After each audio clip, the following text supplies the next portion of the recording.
Today I'm going to be talking about how I finally got thicker, healthy hair and got my hair from the left to the right.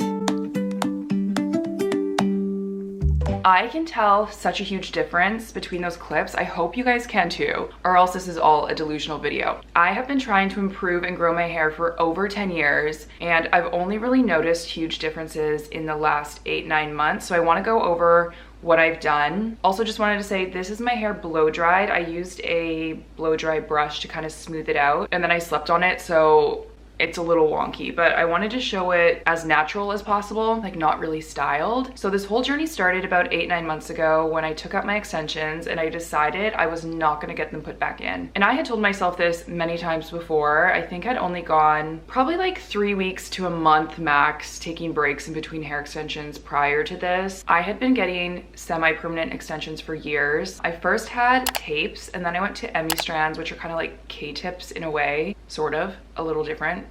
They're just bonded by like a clipped bead. There's no heat involved. I think K-tips are heat bonded.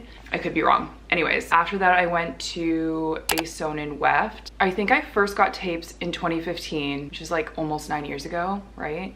I'm gonna say it's been like 8-9 years of having semi-permanent extensions. I know not everyone's gonna agree, but I really don't think that extensions damaged my hair. I took really good care of them. I got them taken out or moved up when they were supposed to. They never got tangled. I never had bald spots. I definitely think if you're not taking proper care of your extensions, if you're leaving them in for too long, if you get a type that's too heavy for your hair, some people do find like bald spots or major thinning. So just in my own personal experience, I do not think that extensions were damaging my hair, but I do think they were holding me back from growing my hair, because when you have extensions in, it's really hard to access your scalp. I don't think I was washing my hair or like washing my scalp as thoroughly. I wasn't able to do oil treatments. I wasn't really massaging, especially like back in where like all the hair was. I also wasn't giving as much care and attention to the ends of my hair because they're kind of just blended into the extensions. I don't think I was really oiling my hair as much or doing certain treatments because I just found that most of the treatment was going into the extensions and not actually my hair, and it was like kind of wasteful. But yeah, so that was the first thing I did, was get rid of the extensions and not put them back in. All right, so next thing I'm gonna talk about is scalp care. I wash my hair about 2 times per week. I don't really think there's a right number of times or frequency to wash your hair. I think it's really just dependent on your hair type,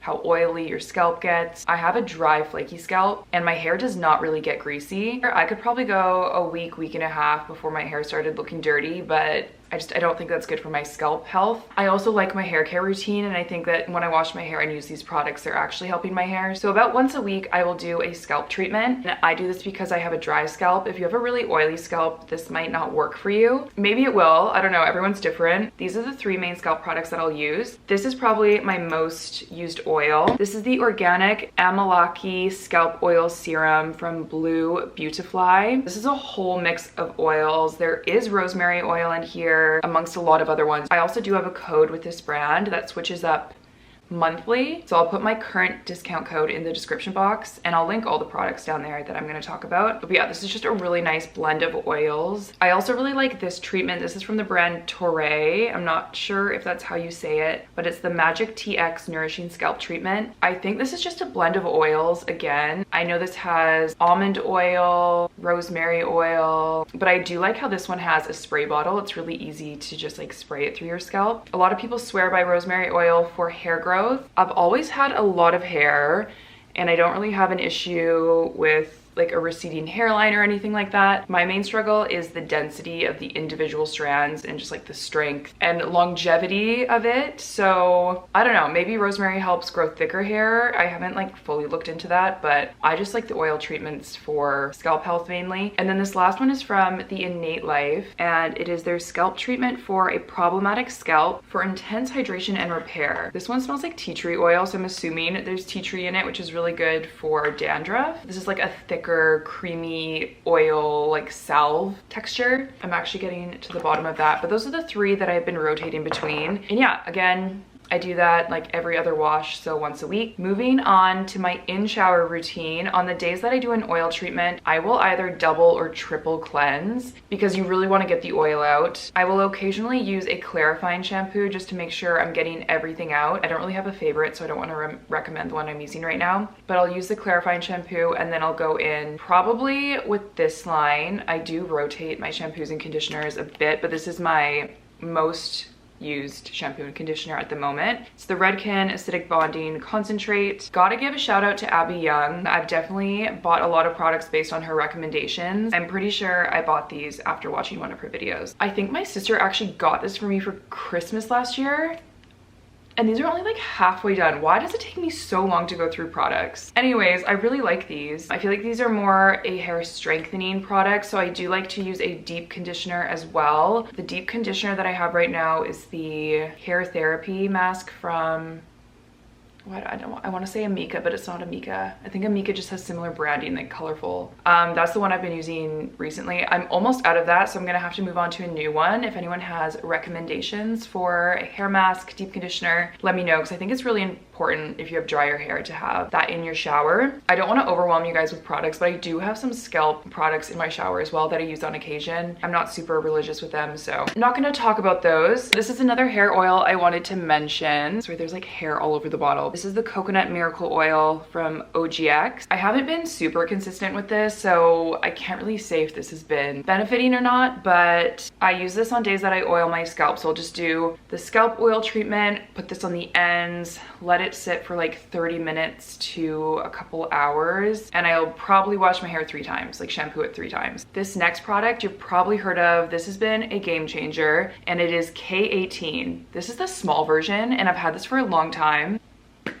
And I feel like there's still like quite a lot of product left. I've already bought a bigger version as a backup because I really think this has been one of the biggest helps in my hair care journey. I probably use this twice a month. And on days that I use K18, I won't oil my hair because you need your hair to be super clean for this to penetrate properly. The way I use this, first you want to make sure your hair is really clean, then you towel dry, and then I take 3 pumps and emulsify it in my hands. I kind of like scrunch it into my hair and then like smooth it all through. Apparently that helps. So it's like something on my eye. Apparently that helps it disperse more evenly. You leave it on for 4 minutes. And on here it says, do not rinse out. I did that a bunch of times, and then I started conditioning my hair after this. And again, I think this was an Abby Young recommendation, and I watched her videos on how she used it, and she said that you can wash it out as long as you let it sit for 4 minutes. The product has penetrated, and then you can go in with a conditioner and rinse that out. So hopefully that's correct, because that's what I've been doing. This is staying in my routine, especially now that my hair is blonde. And then after the shower, I have another rotation of products. This might seem like a lot of products. You definitely don't need all of these. I'm not even gonna talk about all the ones that I use. I also get gifted a lot of products, which is why I kind of incorporate and try different things. So don't feel like you have to go out and buy all these. In the list, I'll put stars next to the ones that I think have like made the biggest difference. So far, I would say K18,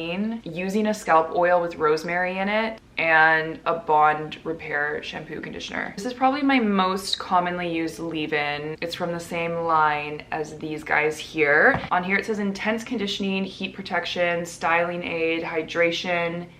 Oh, now we're going into French. So yeah, intense conditioning, heat protection, and a styling aid. I'll use this. I have a leave-in conditioner that I use on occasion. It's called Fast Food from AG. Smells so good. Then I also have a bunch of Kerastase products that have like smoothing, hydration, basically any product that has heat protection and hydration I like to use after the shower. And then this is another product that I love. It's the Color Wow Dream Coat. I don't use this all the time, but if I know that I'm gonna be wearing my hair down or if I'm gonna be out in humidity, this is a game changer. If you have frizzy, poofy hair, it really just helps smooth out your hair. I honestly don't know if this helps with like actual hair care. This is more just like aesthetics. And the last products that I'm going to talk about are hair oils for the ends of your hair. I have a few that I rotate between just because I have them. I don't think you need multiple hair oils, just find one that you like. This is the Oribe Gold Lust Nourishing Hair Oil. This one gives your hair a nice shine. It is like a little bit thicker in my opinion if you have fine hair. This is the Playa Ritual Hair Oil. I am obsessed with the scent of this one, and this one is very light. It doesn't feel greasy greasy, doesn't weigh your hair down at all. You can even tell just like it's very light and liquidy. So if you have fine hair that tends to look greasy, definitely check out this one. Oh, the scent of all the Playa products,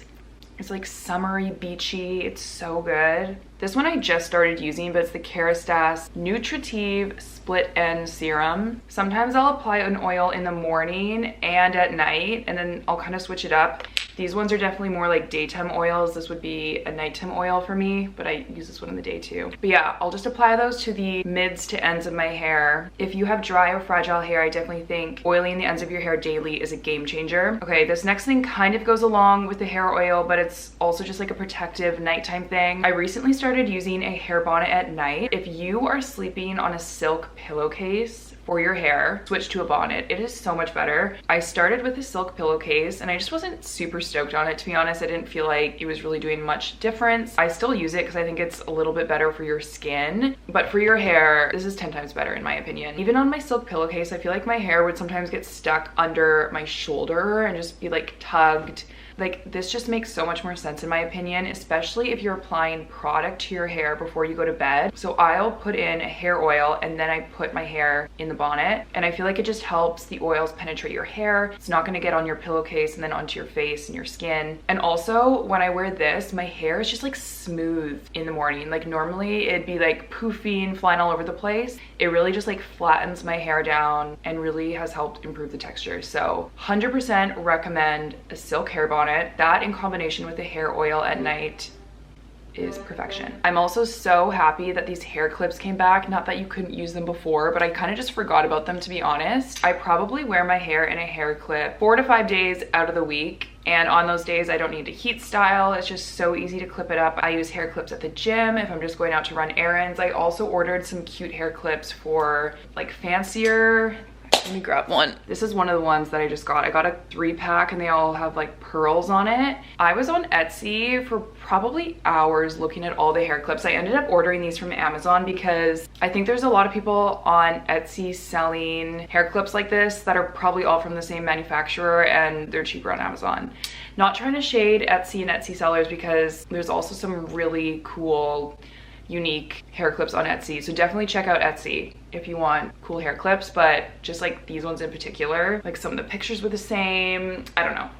Yeah, but just like a nice way to kind of make it look a little more fancy, but still wearing your hair in a protective way. I still heat style my hair on occasion. I always use a heat protectant, but I don't heat style very often. Another thing that I've changed, which might sound counterproductive, but I actually blow dry my hair every time I wash my hair. I never used to blow dry my hair before. I would just let it air dry. I thought that was better for my hair. Your hair is more fragile when it's wet, so if you're leaving it wet for long periods of time, there's just more chance that you get breakage. Also, like if you go to bed with your hair wet, you wake up and your hair feels greasy. It just doesn't dry properly. I also find I need to use more heat on it to get the style right. And like for example here, this is just from like a blow dryer and I'm not gonna flat iron my hair or anything. Just use a heat protectant and blow dry your hair. So that pretty much covers product and styling. I am taking a few supplements. I drink AG1 pretty much every single morning and I've been doing that for almost a year now. Honestly, that could have played a role in the quality of my hair just because it contains so many vitamins, minerals, pre and probiotics, superfoods. I'm also taking Vitex right now. That's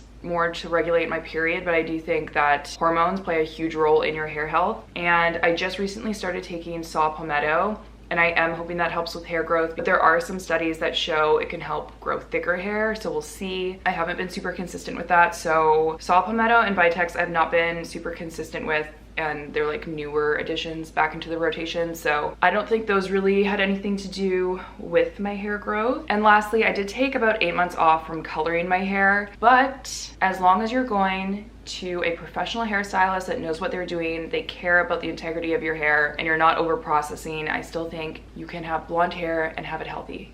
So hopefully I covered everything. I hope that these tips can help. If you have any questions, feel free to leave them down below. Thank you so much for watching, and I'll see you guys in the next video. Bye.